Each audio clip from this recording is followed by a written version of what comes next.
Good morning student and welcome back to our online teaching class 11th standard. Myself Jagtap Kedi. I will teach bookkeeping and accountancy subject. Today's lecture I will take first chapter introduction to bookkeeping and accountancy. So let's start our lecture. Last लेक्चरला आपण bookkeeping and accountancy या सब्जेक्टमध्ये overall आपल्याला syllabus काय आहे याबद्दल आपण माहिती घेतली आणि प्रत्येक टॉपिकचं इंट्रोडक्शन बघितलं की प्रत्येक टॉपिकमध्ये एक्झॅक्टली आपल्याला कोणत्या कन्सेप्ट या शिकायच्या आहेत. तर आपण लास्ट लेक्चरला हे 10 टॉपिक बघितले. First topic introduction to bookkeeping and accountancy, second topic meaning of fundamental of double entry bookkeeping, third journal, fourth ledger, fifth subsidiary books, sixth bank reconciliation statement, 7 depreciation, 8 rectification of error, 9 final account of a proprietary concern and last 10 topic single entry system. या 10 टॉपिकबद्दल आपण last लेक्चरला माहिती बघितली. आजच्या लेक्चरला आपण first chapter introduction of bookkeeping and accountancy या चॅप्टरचा आज आपण अभ्यास करणार आहोत. तर आपण फर्स्ट चॅप्टर बघूयात, introduction to bookkeeping and accountancy. या फर्स्ट चॅप्टरमध्ये introduction to bookkeeping and accountancy या फर्स्ट चॅप्टरमध्ये आपल्याला नेमका कोणता कंटेंट बघायचा आहे तो बघूया. Content of chapter first meaning, definition and objective हे बघायचे आहेत. Importance of bookkeeping, difference between bookkeeping and accountancy, meaning and definition of accountancy, basis of accounting system, qualitative characteristics of accounting information, basic accounting terminologies, accounting concept, conventions and principle and accounting standards mean AS and IFRS. म्हणजे हा सगळा content आपण या first theoretical chapter introduction to bookkeeping and अकाउंटन्सीमध्ये बघणार आहोत. First chapter आपण introduction to bookkeeping and accountancy यामध्ये फर्स्ट ऑफ ऑल आपण बुककीपिंग म्हणजे काय त्याचं इंट्रोडक्शन बघूया. Introduction. Bookkeeping is recording of business transaction for all activity related to money or money's worth for decision making required by stakeholder, government, investor, customer and employee. याचाच अर्थ आपण व्यवसायामध्ये जे देवाणघेवाण करतो, ज्या बिझनेसमध्ये ॲक्टिव्हिटी किंवा कृती करतो त्याचे आपल्याला रेकॉर्ड ठेवावे लागतात आणि या रेकॉर्डमध्ये आपण पैसे किंवा पैशाच्या संबंधित जे ट्रान्झॅक्शन करतो ते ट्रान्झॅक्शन यामध्ये रेकॉर्ड केले जाते. हा रेकॉर्ड आपण व्यवसायातील महत्त्वाचे निर्णय घेण्यासाठी मेंटेन करतो. त्याचप्रमाणे याची रिक्वायर्ड कोणाकोणाला असते तर रिक्वायर्ड बाय स्टेक होल्डर. याचा अर्थ जे लोक आपल्या व्यवसायाशी प्रभावित असतात त्यांना आपल्या बुकची गरज असते. गव्हर्नमेंट म्हणजे सरकारला आपल्या व्यवसायामधून टॅक्स मिळू शकतो का. इन्व्हेस्टर हे आपल्या व्यवसायामध्ये पैसे इन्व्हेस्ट करतात, त्यांना आपल्या या व्यवसायामधून योग्य तो रिटर्न म्हणजेच प्रॉफिट मिळू शकतो का. त्याचप्रमाणे कस्टमर, आपण व्यवसायातील जो माल किंवा वस्तू ग्राहकांना विकतो त्या वस्तू आपण त्यांना कशा प्रकारे प्रोव्हाइड करतो किंवा त्या सप्लाय कशा करतो आणि ते करू शकतो का. आणि त्याचप्रमाणे एम्प्लॉय, आपल्या व्यवसायामध्ये जे काम करणारे कर्मचारी असतात त्यांना आपण पगार देऊ शकतो का, पगार दिला तर ते आपण किती देऊ शकतो. म्हणजे अशा प्रकारचे रेकॉर्ड या बुक्समध्ये मेंटेन केले जातात. म्हणजे असा अर्थ आपल्याला बुककीपिंगचा सांगितला आहे. म्हणजे अशा प्रकारे आपण बुककीपिंगचं इंट्रोडक्शन बघितलेलं आहे.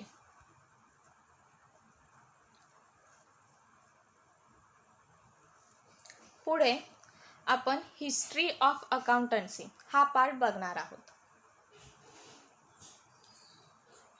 हिस्ट्री ऑफ अकाउंटन्सी यामध्ये इव्हॉल्युशन ऑफ अकाउंटिंग याबद्दल माहिती बघणार आहोत. ड्युरिंग चंद्रगुप्त मौर्य कौटिल्य रूट अर्थशास्त्र आफ्टरवर्ड्स इज कॉल्ड ॲज देसीनामा. आपण अकाउंटंटची हिस्ट्री बघितली तर अकाउंटंटची हिस्ट्री म्हणजे याचा खूप पूर्वीचा इतिहास आहे. याचा इव्हॉल्युशन आपण बघितला तर आपण चंद्रगुप्त मौर्य यांच्याबद्दल माहिती बघितली तर यांचे जे आचार्य आहेत आचार्य चाणक्य त्यांना आपण कौटिल्य या नावाने पण ओळखतो. यांनी एक अर्थशास्त्र नामक पुस्तक लिहिले होते. याला लोकांनी नंतर देसीनामा असे नाव दिले. तेव्हापासून आपल्याला अकाउंटबद्दल थोडी थोडी माहिती मिळाली. त्यानंतर इन 12th century मुनीमजी used to do accounting for wealth people. त्यानंतर 12th centuryमध्ये आपण हिंदी पिक्चरमध्ये मुनीमजी यांच्याबद्दल ऐकलं असेल, ज्याला आपण इंग्लिशमध्ये एजंट ऑफ अकाउंट म्हणतो. ते त्यावेळी मोठमोठ्या व्यवसाय करणाऱ्या लोकांचे हिशोब ठेवत होते. त्यांच्या ॲसेट्स किती आहेत, प्रॉपर्टी काय आहेत, लॅबिलिटी जे काय होते ते एका वहीमध्ये ते लिहित होते.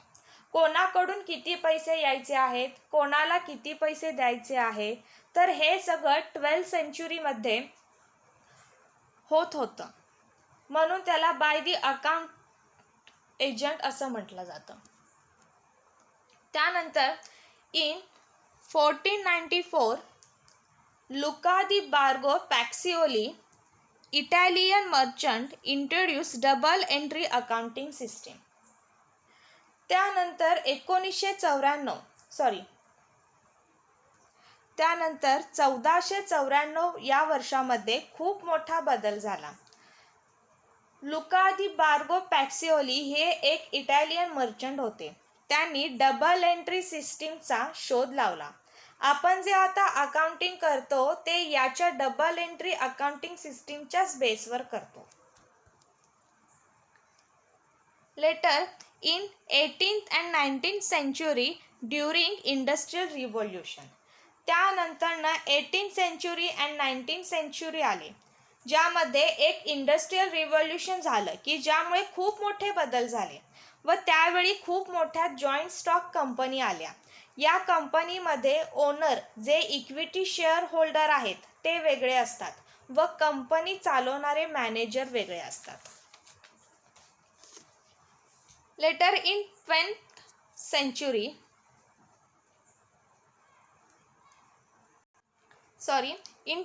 century management accounting.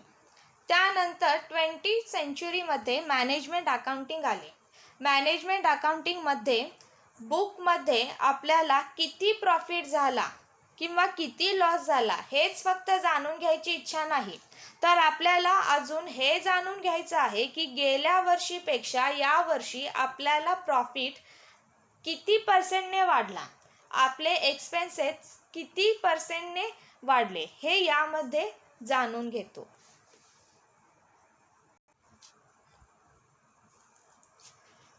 त्यानंतर in 21st century due to fast growth in business activity accounting has become non separable in modern business world. त्यानंतर आजचा काळ म्हणजे 21st centuryमध्ये आता वस्तू इतक्या बदलल्या आहेत, फास्ट झाल्या आहेत की आपण प्रत्येक वेळी मॉनिटरी ट्रान्झॅक्शनच्या आसपास असतो. Accounting is a inseparable part of our business. त्यामुळे मॉडर्न बिझनेसमध्ये अकाउंटिंग करणं खूप मुश्किल आहे. म्हणजे अशा प्रकारचा इतिहास आपल्याला अकाउंटिंगबद्दल सांगितलेला आहे. यालाच आपण हिस्ट्री ऑफ अकाउंटन्सी म्हणजे इव्हॉल्युशन ऑफ अकाउंटिंग असं म्हणतो. त्यानंतर पुढे आपण इम्पॉर्टंट डेफिनेशन बघूयात बुककीपिंगच्या. Important definition bookkeeping.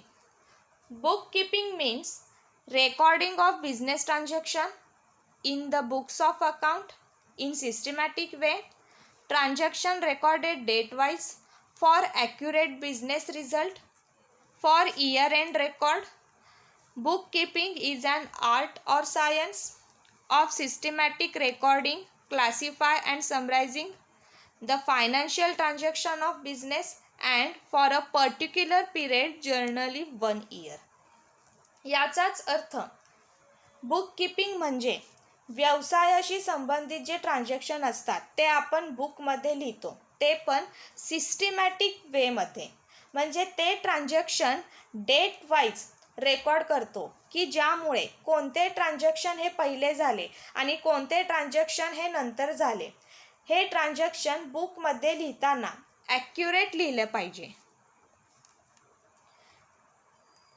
की आपल्याला वर्षाच्या शेवटी हे कळायला पाहिजे की कोणाकडून किती येणे आहे आणि कोणाला किती द्यायचे आहे.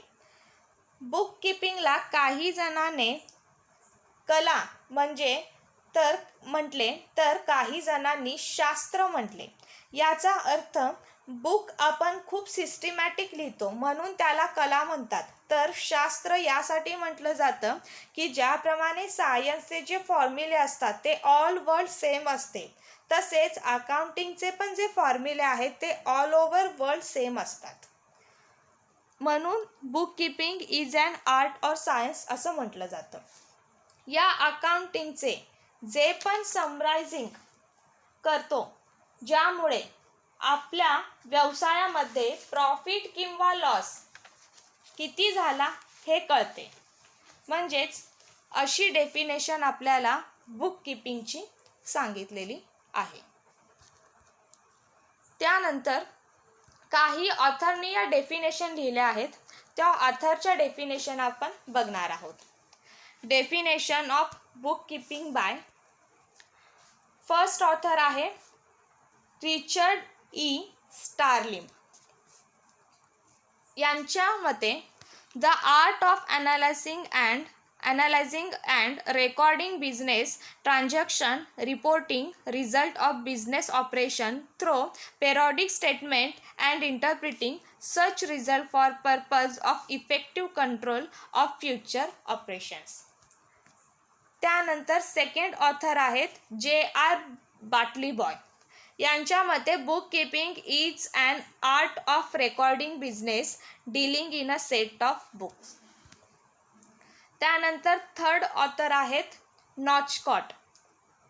नॉचकॉट यांच्या मते bookkeeping is an art of recording in the books of account the monetary aspect of commercial or financial transactions. And last author आहेत R.N. कार्टर.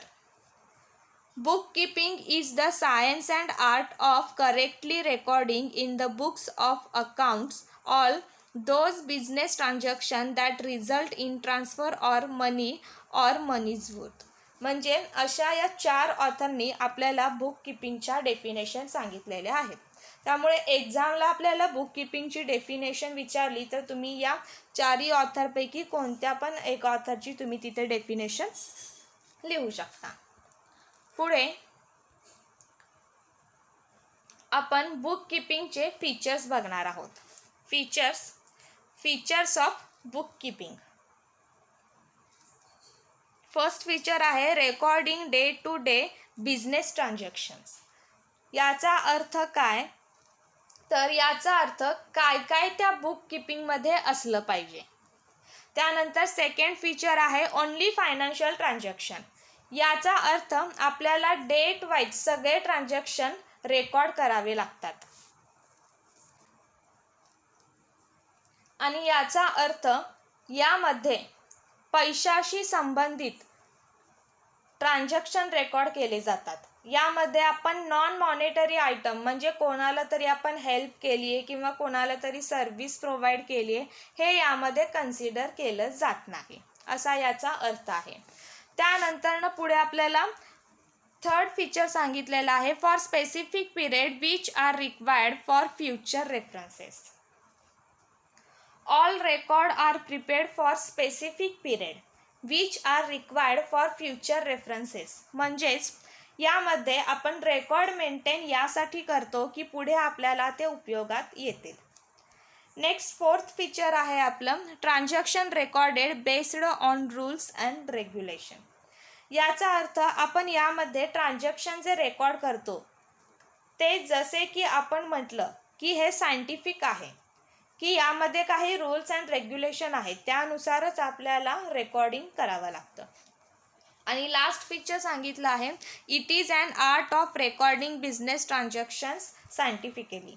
याचा अर्थ आपण आधीच डिस्कस केला आहे की हे एक art and scientifically recording transaction आहे. म्हणजे असे आपल्याला बुक किपिंगचे इथं फीचर्स सांगितलेले आहेत. पुढे आपण बुक किपिंगचे ऑब्जेक्टिव्ह बघूयात. Objective of book keeping. First objective, keep complete and accurate record. All financial transaction in a systematic, orderly and logical manner. याचा अर्थ आपल्याला हे जाणून घेतलं पाहिजे की हे book logically manner or systematic ऑर्डरने मेंटेन केलं पाहिजे. त्यानंतर सेकंड ऑब्जेक्टिव्ह आहे business transaction to be recorded date wise and account wise. याचा अर्थ हे बुक आपल्याला डेट आणि अकाउंट वाईज मेंटेन करावं लागतं. उदाहरण, जर सुरेशने मनोजकडून एकदा 2,000 घेतले आणि नंतर 3,000 घेतले, ते ट्रान्झॅक्शन हे सुरेशच्या अकाउंटमध्ये रेकॉर्ड केले पाहिजे, ना की मनोजच्या. म्हणजे बुक हे अकाउंट वाईज मेंटेन करावं लागतं. त्यानंतर थर्ड ऑब्जेक्टिव्ह आहे book keeping as a permanent record of monetary transaction. हा जो रेकॉर्ड आहे तो आपण परमनंटली यूज करू शकतो आणि भविष्य काळात पुरावा म्हणून सुद्धा याचा आपण वापर करू शकतो. त्यानंतर फोर्थ ऑब्जेक्टिव्ह आहे can be produced as evidence Wien required. हे बुक आपण ॲज अ इव्हिडन्स म्हणून यूज करू शकतो. उदाहरण, जर पुढे व्यवसायामध्ये काही फेरफार झाले असतील किंवा काही वादविवाद झाला असेल तर आपण हे रेकॉर्ड ॲज अ इव्हिडन्स म्हणून याचा वापर करू शकतो. फिफ्थ ऑब्जेक्टिव्ह आहे to know profit and loss during the year. व्यवसायामध्ये किती प्रॉफिट किंवा लॉस झाला आहे हे बघण्यासाठी आपण बुकची माहिती घेऊ शकतो किंवा याद्वारे आपण ती माहिती जाणून घेऊ शकतो. Next, know asset and liability of enterprise. Asset म्हणजे जी काही प्रॉपर्टी आहे, मालमत्ता आहे, ती आपली ॲसेट असते. जसे की मशनरी, लँड, बिल्डिंग हे ॲसेट असतात. तर लॅबिलिटी म्हणजे कोणाला पैसे द्यायचे असेल किंवा कोणाकडून लोन म्हणजे कर्ज घेतलं असेल तर ती लॅबिलिटी झाली. आता आपण व्यवसायामध्ये काही ॲसेट इन्व्हेस्ट केलेत का फक्त लोनच घेत गेलो हे जाणून घ्यायचा उद्देश असतो. नेक्स्ट ऑब्जेक्टिव्ह आहे टू नो व्हॉट बिझनेसमॅन ओज टू अदर, व्हॉट अदर ओज टू हिम. व्हॉट बिझनेस ओज टू अदर और व्हॉट अदर ओज टू हिम म्हणजे आपण ज्याला वस्तू सेल केली आहे त्याच्याकडून आपल्याला पैसे येणे आहे, त्याला आपण अकाउंटिंग टर्ममध्ये डेटर म्हणतो. आणि ज्यांच्याकडून आपण वस्तू परचेस म्हणजे खरेदी केली आहे त्याला आपण पैसे देणे आहे, त्याला क्रेडिटर्स असे म्हणतो. आणि लास्ट ऑब्जेक्टिव्ह आहे to know current year progress over previous year and compare it financial result with other enterprise in similar line. गेल्या वर्षीपेक्षा यावर्षी आपण प्रॉफिटमध्ये किती प्रोग्रेस केली आहे. जर गेल्या वर्षी प्रॉफिट 10% असेल तर यावर्षी 12% कसं होईल. त्याचप्रमाणे खर्चात किती वाढ झाली आहे हे बघण्यासाठी हा रेकॉर्ड उपयोगी पडतो. त्याचप्रमाणे जर आपल्या व्यवसायासाठी कोणी समोर कॉम्पिटिटर आले असेल तर त्यांच्यापेक्षा जास्त आपल्या बिझनेसमध्ये प्रोग्रेस करण्यासाठी अजून आपल्याला काय करता येईल यासाठी सुद्धा हा रेकॉर्ड इथे उपयोगी पडतो. म्हणजे अशा प्रकारे आपल्याला बुक किपिंगचे हे ऑब्जेक्टिव्ह सांगितलेले आहेत. पुढे आपण बुक किपिंगचे इम्पॉर्टन्स बघणार आहोत. Importance of book keeping. First, record. Not possible to remember all transaction permanently and systematically. व्यवसायातील प्रत्येक ट्रान्झॅक्शन आपण लक्षात ठेवू शकत नाही, म्हणून आपण ते ट्रान्झॅक्शन बुकमध्ये परमनंटली रेकॉर्ड करू शकतो. Second, financial information. Information of profit, loss, asset, liability etcetera. व्यवसायामध्ये आपल्याला किती प्रॉफिट किंवा लॉस होतो, व्यवसायातील ॲसेट किती वाढल्या, लायबिलिटी किती कमी झाल्या, यावरून आपण व्यवसाय पुढे करू शकतो का नाही हे यावरून आपल्याला कळतं. Third, decision making. Financial information for decision making. व्यवसायातील महत्त्वाचे निर्णय घेण्यासाठी, त्याचप्रमाणे व्यवसाय पुढे करू शकतो का नाही हे यावरून आपण ठरवू शकतो. फोर्थ आहे controlling. Enable the executive to control activity. व्यवसायातील खर्चांवर किंवा इतर गोष्टींवर या बुकद्वारे आपण नियंत्रण ठेवू शकतो व कोणत्या गोष्टीवर फोकस करायचे हे सुद्धा आपल्याला यावरून कळते. फिफ्थ आहे evidence. Produce in court of law or at the time of dispute. व्यवसाय करताना काही कारणांवरून वादविवाद किंवा भांडण झालं तर अशा वेळी कोर्टात जायची वेळ आली तर यावेळेस हे बुक आपण पुरावा म्हणून तिथे सादर करू शकतो. आणि लास्ट 6 पॉईंट सांगितलेला आहे tax liability. Useful for knowing tax liability like income tax, property tax, GST etcetera. व्यवसायामध्ये आपण किती माल सेल करतो, किती माल परचेस करतो, आपल्याला किती प्रॉफिट झालेला आहे किंवा किती लॉस झालेला आहे यावरून गव्हर्नमेंट टॅक्स ठरवतं आणि त्यावरून गव्हर्नमेंट टॅक्स कलेक्ट करतं. हे टॅक्स कलेक्ट करण्यासाठी गव्हर्नमेंटला सुद्धा हे बुक लागतं. म्हणजे अशा प्रकारे आपल्याला बुक किपिंगचे इथं इम्पॉर्टन्स सांगितलेले आहेत. नेक्स्ट आपण बुक किपिंगचे युटिलिटी बघणार आहोत. Utility of book keeping for first owner. Profit loss, asset liability management, planning, decision making, controlling. याचा अर्थ व्यवसायामध्ये किती प्रॉफिट किंवा किती लॉस झाला आहे, ॲसेट अँड लायबिलिटी मॅनेजमेंट करण्यासाठी, व्यवसायावर नियंत्रण ठेवण्यासाठी, महत्त्वाचे निर्णय घेण्यासाठी बिझनेसच्या ओनरला म्हणजेच मालकाला या बुकची आवश्यकता असते. त्यानंतर सेकंड आहे इन्व्हेस्टर. युटिलिटी म्हणजे हे जे आपण बुक किपिंग म्हणजे आपण जे बुक्स मेंटेन करतो ते बुक्स कोणाकोणाला उपयोगी पडतात असा त्याचा अर्थ झाला. Second, investor. Whether to invest or not, customer assurance about supply of goods. ज्या इन्व्हेस्टरने बिझनेसमध्ये पैसे इन्व्हेस्ट केलेले असतात त्यांना त्यावर योग्य रिटर्न मिळतील का हे बघण्यासाठी या बुकची गरज असते. त्याचप्रमाणे कस्टमरला आपण व्यवस्थित गुड्स सप्लाय करू शकतो का यासाठी सुद्धा हे बुक्स आपल्याला लागते. त्यानंतर थर्ड आहे गव्हर्नमेंट फॉर व्हेरियस टॅक्सेस. आपण गव्हर्नमेंटला टॅक्स बरोबर भरतो का, त्याचप्रमाणे टॅक्स कलेक्ट करण्यासाठी गव्हर्नमेंटला हे बुक लागते. नेक्स्ट फोर्थ आहे lender. Decision to lend money or not. म्हणजे ज्यांनी आपल्याला लोन दिला आहे, उदाहरण बँककडून जेव्हा लोन घेतो तेव्हा बँक चेक करते की पैसे कशासाठी घेतले आणि त्याचा वापर कसा करणारा आहे. त्याचप्रमाणे जर बँक लोन दिली तर त्यावर आपण इंटरेस्ट भरू शकतो का यासाठी बँकेला हे बुक चेक करावं लागतं. आणि लास्ट पॉईंट सांगितलेला आहे development. To monitor the growth from previous year. आपण व्यवसायामध्ये किती वाढ केली, पुढे आपण व्यवसाय चालवू शकतो का, जास्त प्रॉफिट मिळवू शकतो का यासाठी हे बुक लागतं. म्हणजे अशा प्रकारे आपल्याला बुक किपिंगचे इथं युटिलिटी सांगितलेल्या आहेत. म्हणजे अशा प्रकारे आज आपण या लेक्चरला first chapter introduction to bookkeeping and accountancy या चॅप्टरमध्ये आपण बुक किपिंगचं इंट्रोडक्शन, त्याची हिस्ट्री, डेफिनेशन, त्याच्या feature, objective, importance and utility या कन्सेप्ट बघितल्या. आय होप या कन्सेप्ट तुम्हाला व्यवस्थितरित्या समजल्या असतील. नेक्स्ट लेक्चरला आपण नेक्स्ट कन्सेप्ट बघूयात. Thank you for listening me.